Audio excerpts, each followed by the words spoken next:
Welcome. Let's build our first project, which is going to be a simple LED circuit. This will not have a switch. Let's start by using an online software called Tinkercad. Open a browser, go to tinkercad.com, and if you have an account, log in. If you don't, create an account and go through the sign up process. Create a student account if you want to follow along and work together on your projects. You can also have the student account and work on your own projects as well, but it gives us the ability to work together on projects within my class that are in Tinkercad. After you log in and you find your way to the circuit simulator, you can go to Tinkercad here. And once you log in, you are here on your home dashboard, and you should be able to simply select create. You'll see 3D design, circuits, and code blocks. So just select circuits, and this takes you to your circuit workspace. Here at the circuit workspace, we have our work area right here.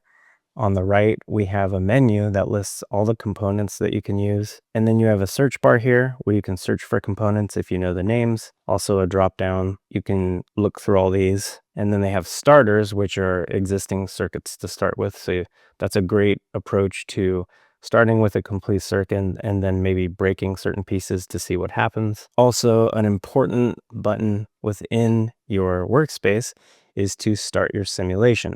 So remember, when you create your circuit, it's not actually behaving. It's not functioning, even if you have power connected to it. You have to actually select to start the simulation, which we know is very different than in the real world. If you connect power to a circuit, then it is energized, providing that the circuit is connected properly. And even then, if not, this is how fires start and people get shocked. There are microcontrollers that can be programmed on here through the code button. You can select this to show the code area, and then you can also select it again to make it disappear. And then also the wire color, you can select wire colors here, okay? Let's pull our first component out, which will be what is called a breadboard. You scroll down here, you will see a breadboard small. Let's select and pull out to the work area. Let's name this LED simple circuit. Now you can have multiple circuits on a single breadboard. For now, we are just going to create a single circuit. Now that we have our breadboard placed on our workspace, let's go ahead and rotate this. Select the breadboard and press the R key on the keyboard. You can see it starts to rotate clockwise there on our board. Once we start adding more components to the workspace, I will actually zoom in so that you can see what I'm doing a little bit better.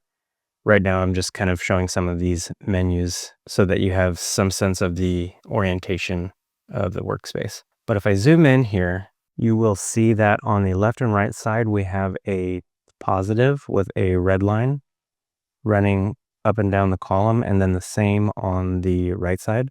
And then you'll notice that there is a minus sign with what is usually black or blue running up and down this column, and then the same over here. These are referred to as our power rails. So our positive power rail, you can think of it as where the power is coming in from the positive terminal of our power source, like be it a battery, that comes back out through this negative rail right here to the negative terminal on our power source. You can see that these run vertically all across this, so they just might look like a cluster of dots too, but these holes are actual metal connections underneath, so they sort of serve as like a conduit or a wire to create a path for flow of electricity. So let's say we had a battery connected to this and we connect it to this power rail over here. Every slot or pin right here is going to have that positive energy flow through it, okay? So you could basically tap into it and then do something with it. And then the return, or the negative here, you can think of, that goes back to the negative terminal of our battery in this case. It would have access through every on that negative rail. Now, when we get into the center of the board, or nearing the center, you'll notice that we have a spine here that separates, and you'll notice that we have identifiers for each column.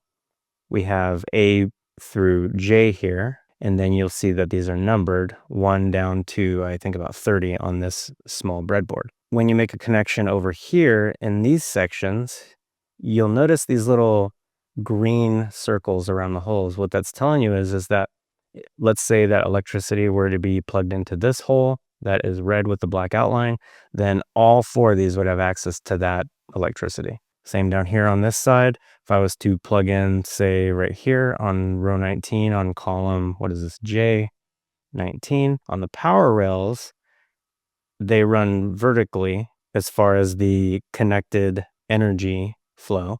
And then in these central columns, the flow is actually horizontally through a row. To get started, let's go to search for a battery, and let's just select this 9-volt battery and drag it out to the work area here, the workspace. We can name this.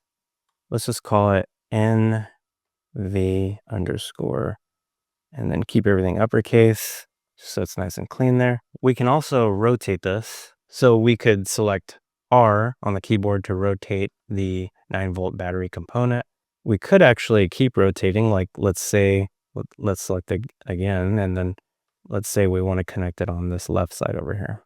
That seems like it might be a little bit more convenient just with the orientation. I'm going to go ahead and get rid of these other menus and everything so that you can zoom in and see what I'm doing here. This 9-volt battery has what I was discussing earlier, which is this positive, or the load side, and then the negative, or the ground side is what we would call it. And you'll notice if you hover over the terminal, which is the connecting point, you'll notice we get that same red square with a black outline, and it says negative up here with the hint. And then also on the positive, or the red load side, we see positive. So what we can do here is we can select this, and then as soon as you select it, you'll notice some crosshairs appear, and you'll also notice that the red terminal is now sort of like flashing at us, right? So now what we could do is we could run this out. I just kind of move my cursor around. It's sort of like freeform, and it's going to follow like the direct path, the straightest point to where my cursor is. And then in order to select somewhere to terminate or end or connect, however you want to think of it, on our positive terminal here, I could go ahead and just select that, and then we would be connected. Now in practice, it's a good practice to always connect your ground or your negative first, and there's safety reasons for that. So we can practice that here in our simulator. Go ahead and select your green wire connection, and you can see these green circles here at the end. It looks like it's got a good connection, but let's go ahead and select that and then hit delete or backspace on your keyboard. Let's start with our negative terminal here. We can see that we're connected. We've got the sparkly going on there at the end. If we wanted to, say, organize our wires and our cabling a little bit better, what we could do is we could come down here, select, and this is going to allow us to change directions, if you can see there. And then I'll select again, and we'll come up and hit DM there. A little bit better organization, and it's a little easier on the eyes to see where things are going and not crossing, if you can. Now we take our positive, select, we could come up here, just try to eyeball it to the end of the power rail here, and then hit select, and then click on the workspace, and then we can see that that 9-volt battery has both of its terminals connected appropriately to the power rails of our breadboard. This energy is now feeding in or energizing these power rails.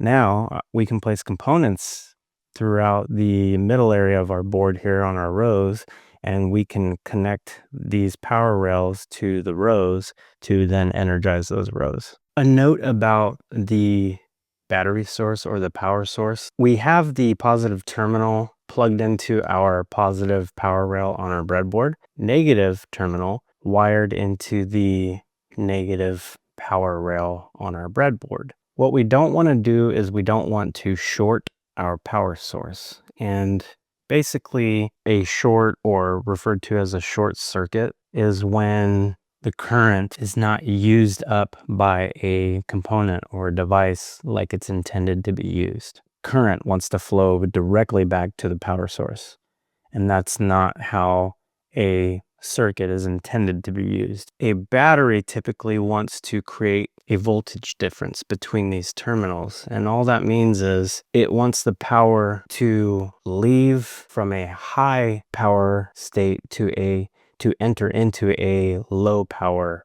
position. We can think of voltage or potential difference like a ball or a rock, say at the top of a hill. Once that ball or rock is close enough to the edge of the hill, it wants to then roll down the hill. Once it gets to the bottom and it stops, it no longer wants to move. You can think of it like voltage wants to move out of the positive terminal of the battery, go into the circuit, and then come back and repeat.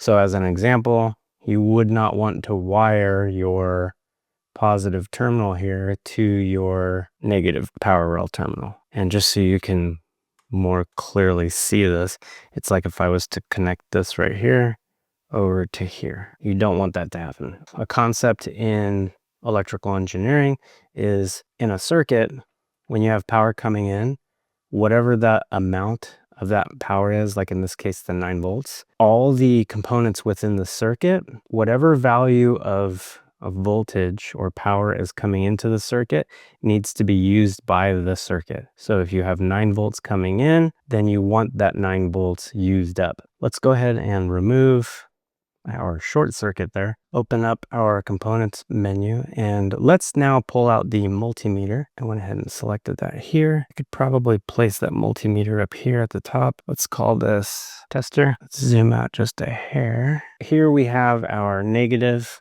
and then here we have our positive. If we take our negative, come over here to the negative terminal, and then we take our positive and we come down here to the positive terminal. Now we can take a measure of the voltage between these terminals. Now we can take a look at the potential difference between the terminals, which we already discussed. So you can see here we have a voltage of 9 volts in our battery. Let's go ahead and delete those testing connections.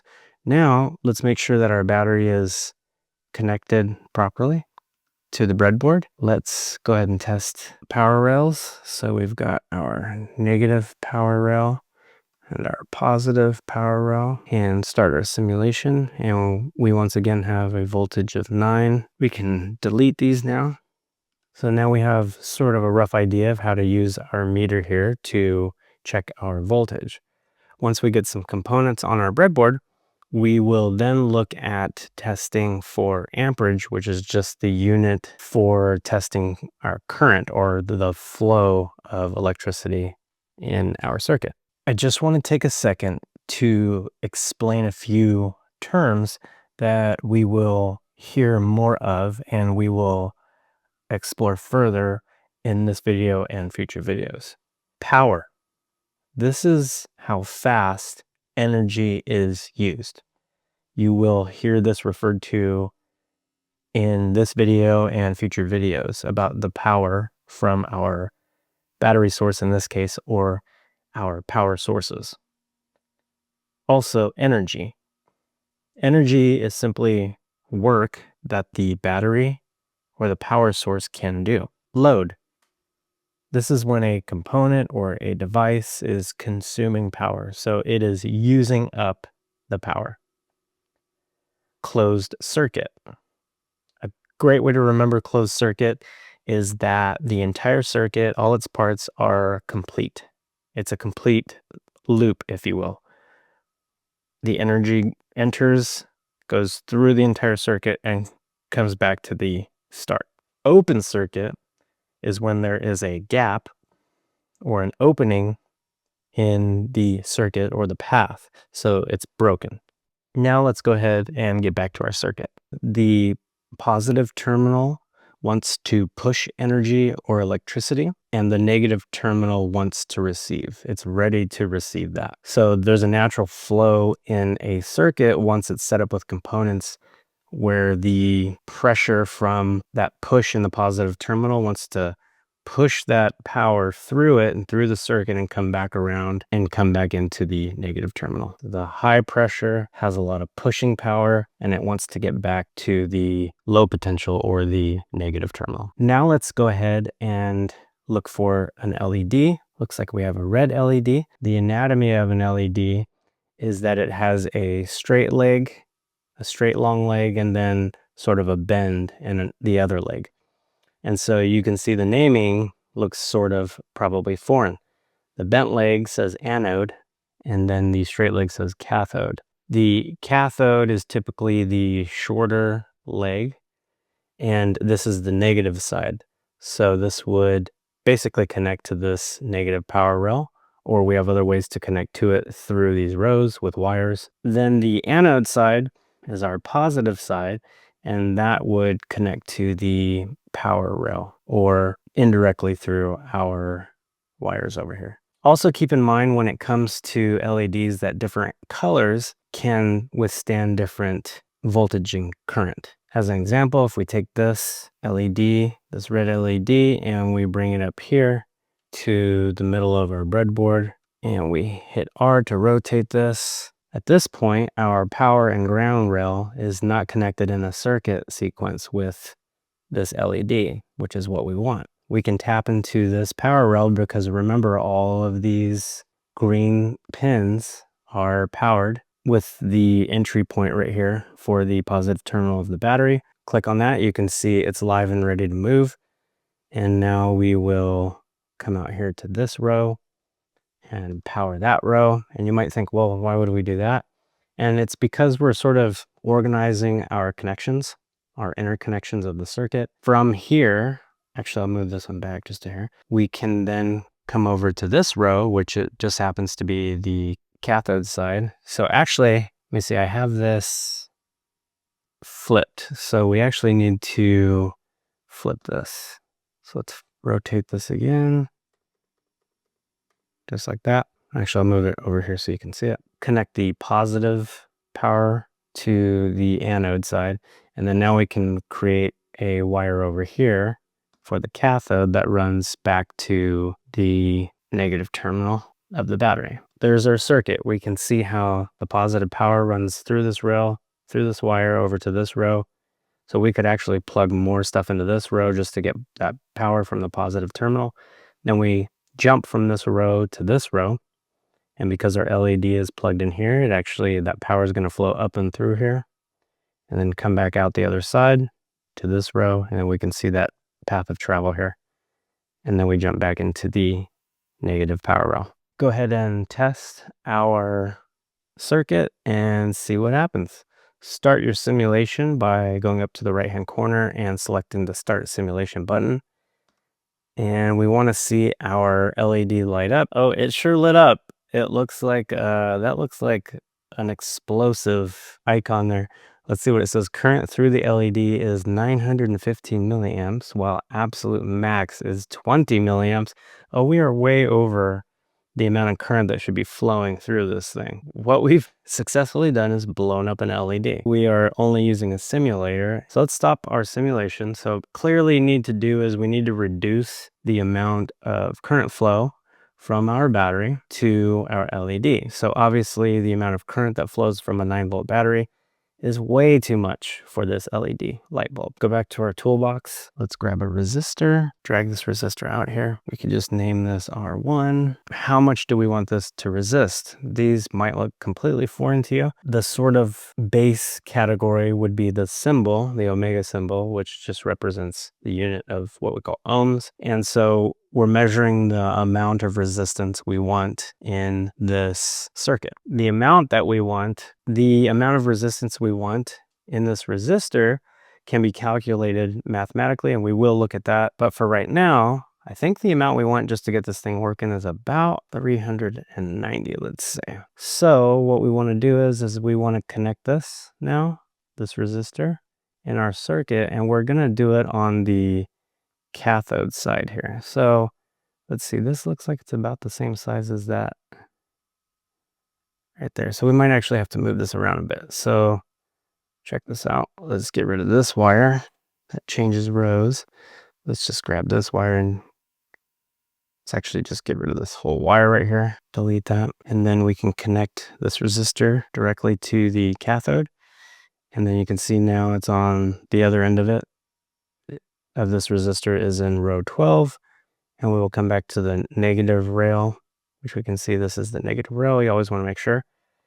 So we have our positive power coming in the positive rail, then it comes over into the component part of the board, entering the anode, going through, down the cathode and out through the resistor to row 12, and then back into the negative rail, which then comes back into the negative terminal of the battery. Now let's go ahead and try this. Hit start. And there you go. So we have our first functioning circuit. We can see that our light is nice and bright. It didn't explode, so our circuit is not on fire. Sometimes with LEDs, if you have slightly over the current that the LED should have for its color, the life of the LED will be shortened. If this light had 22 milliamps of energy coming through it, that light might last a lot less than if it only had, say, 18 or 19 milliamps going through it, providing that's the correct range for this color LED. We are going to look at the difference between how to test voltage and how to test current in a circuit. Let's start by measuring the total voltage that is supplied by the battery. And remember, voltage is the driving force for the circuit. We can do this by taking the positive probe, placing that from our meter onto the battery on the positive terminal here. Now let's take our negative probe from our meter and let's go ahead and run that to the ground rail. And we are expecting something close to a 9 volt. Okay, so we have 8.97 volts, so that's pretty close. And just to reiterate, the positive lead on the meter is connected to the positive terminal of the battery. The negative probe is connected to the negative ground rail. If you follow that path, that would track the voltage through the entire circuit. Through our positive terminal of the battery, we come to this wire into the positive rail.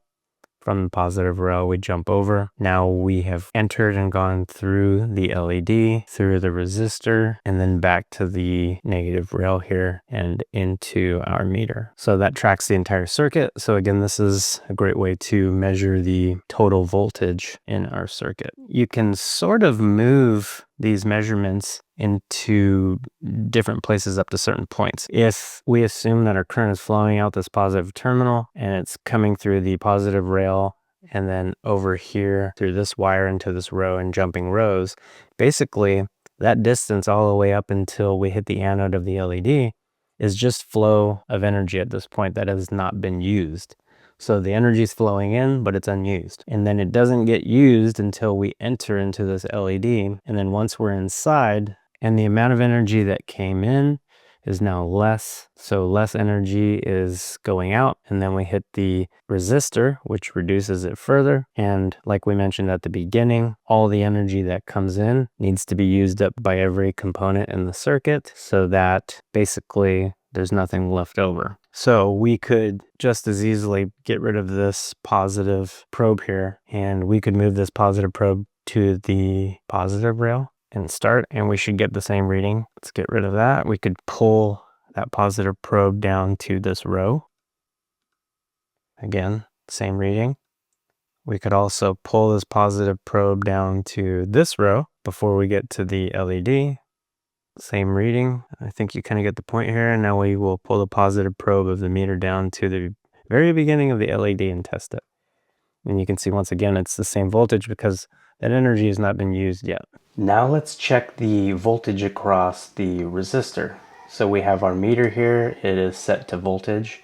Let's take our positive probe from our meter and place it on the positive side of our resistor. We know this is the positive side because of the power coming in on this side of the LED and then hitting this side of the resistor. Now we select the negative probe from the meter and we will then go right down here to the ground side of the resistor and select that. And we know that's the ground side because out of this resistor leg, next is the negative or the ground terminal. Now let's run our simulation. And we are getting 6.92 volts across the resistor. So remember, voltage is the pushing power, the force in our circuit, and this is saying that our resistor component is using, or it's taking 6.92 volts of the 9 volts that are pushed into the system. So that means that we have 9 minus 6.2, which is roughly 2.08 volts left for the LED to then use. Stop our simulation. We can also take the same voltage check on the resistor by moving our positive and negative probes of our meter. So I can connect to the ground side or the cathode side of the LED, and notice that is in the same row or the same path just before getting to the resistor, okay? Also, this point in the path is after the LED. Now we take our negative probe from the meter, and we were connected here on the ground side. We could technically connect anywhere in here as well as here on the ground rail to get that same reading. So try the row here, start the simulation, 6.92. Okay, let's stop that. Let's pull this now to the ground rail, start the simulation, we get the same reading. Let's now take a look at something interesting in what's called a series circuit, which is what we are working with right here. Let's change the order of our resistor and our LED. What if we move the LED down here and the resistor up here to where it comes first? We mirrored the LED around so you can see what is happening in the columns and rows. We run this jumper wire from row 11 to row 12. Let's clean this up. So the resistor ground terminal to the LED anode, which is the positive power side. Power on the cathode side of the LED now travels on row 13 to the ground rail. Test our circuit simulator. Our light is working. The tester shows 0 volts since probes are not connected to the circuit here. Run the voltage check across the resistor first. Connect the positive probe to the positive terminal. Connect the negative probe to the negative terminal side. Start the simulator, and the same reading as before is 6.92 volts. We can move our meter probes around to check the resistor. We can check from any number of places before the resistor, even on the power rail. The negative probe can move all the way to the anode or positive side of the LED. Start the simulator. We have our 6.92 volts. Something interesting in a series circuit is the current stays the same. It has one single path to flow through the entire circuit, and it never splits. So the voltage can change across each component because each component is taking a bit of that pressure off of the circuit. So our resistor takes 6.92 volts of, you could think of it as pressure, off of our circuit, and it leaves the remaining for the LED to use, no matter if the resistor is before the LED or after in regard to the positive and negative terminal of our battery source. In regard to our power source, which in this case is a battery. Another crucial measurement is going to be across the LED now. We will connect to the LED anode and then to the LED cathode, so both sides here. So let's go ahead and stop our simulation, get rid of these. So take our positive probe and put it on the LED anode. So LED anode, positive probe, and then our negative probe on the LED cathode. And this is before the jumper, okay? Before, or anywhere before the jumper gets to this power rail. So we can put it any one of these places here. We'll just put it on the other side of the cathode just to be consistent here. Start our simulation, and then we have 2.06 volts is the difference between from this side of entering the LED to exiting the LED. So that validates the LED voltage drop there. And voltage drop just means the amount of voltage loss that occurs. And it could be through a part of a circuit or all of the circuit. Now let's check LED anode to the ground. So let's go ahead and remove both of these. And anode, let's take our positive down to our anode. And then take our negative probe and put it on the ground rail. And start the simulation. And again, that's a 2.06 voltage. So it's the same as across the LED, since the cathode right here is at 0 voltage due to the ground jumper. So from here to here, you would only have a 0 because nothing else is consuming, creating a loss of voltage here. And we can prove that by moving this to this side, the cathode, between the ground rail and the cathode, and then starting. And you can see we have 0 volts there. Back to testing from the other side to the ground rail. So from the anode side, the entrance side to the ground rail, we have that 2.06 volts. So the purpose of this is to, you could think of it as like cross-checking the voltage at the LED anode relative to the ground, is the way that we might say that. We just want to know what the difference is between this point and this point.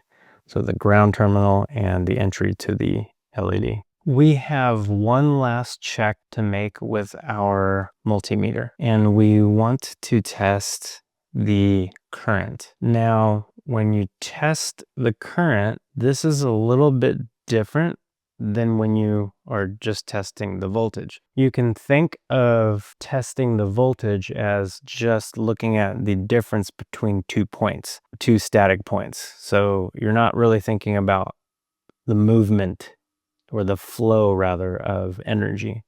You're just checking the difference between 2 points, okay? That's checking voltage. But when you check current, you have to set the meter up in such a way where the energy travels actually through the meter and through the meter's probes. It's like you're making the meter part of the circuit, okay? And so the setup is a little bit different. And this is also important to know and learn in a simulation because you can easily blow up the fuse in a digital multimeter or even an analog multimeter if you have your probes set up to check a circuit, but then your setting is, say, on voltage. And even with a 9-volt battery, you can still blow the fuse in it, and then all of a sudden you'll just see 0 on your multimeter when you're trying to check for current. So in order to properly check current, first of all, you want to make sure that your probes are put in line or in series in the circuit. So meaning they would take up the space of maybe one of these wires. As an example, we could take our positive and go right here, or rather maybe right here. And then maybe we take the place of this little jumper wire here going to, that jumps across here to a resistor. All right, so now we take the negative and place it right there. All right, test amperage, because that's the unit we use to test current. And then when we start our simulator, we can see we have 17.7 milliamps there. That's the proper way to connect for checking current. You're just taking the place of a connection in the actual circuit itself. So now our circuit is kind of broken right here. We don't have that connection. So I can reconnect this and then check this. And sure enough, our light comes on. So we know we're back up and running here. So now we could also check the current. So we had 17.7 something up here. So now we can check the current down here as an example, or maybe even right here. Let's get rid of this. Let's take our positive. And then basically our meter is now a part of the circuit because we're connecting these 2 points, so that energy flow is going to flow through here. Let's start, and we have 17.7 milliamps here as well. Okay, so again, when you're checking current, your probes are connected in such a way where they take up the place, they substitute out for a interconnection, so like a wire connection here. And we could place it somewhere else just so you kind of get the idea here. We could get rid of this and add this back now, our jumper to the ground rail, making sure our circuit is working, so our light's on. Good. Now we could take up this point or this point. So let's get rid of this. We can move it over so it's less confusing to look at maybe. Our positive could come right here. Okay. And then our native could come across here. You can start the simulation. You can see we have 70.7 milliamps. So we're just bridging the gap. It's following this path, coming right back here. So again, this is key, especially when you start prototyping, because you can easily blow out the fuse in a multimeter. So you always want to make sure that your probe connections and ports are appropriate and that your dial is set to current reading. And so this is our simple LED simulation circuit.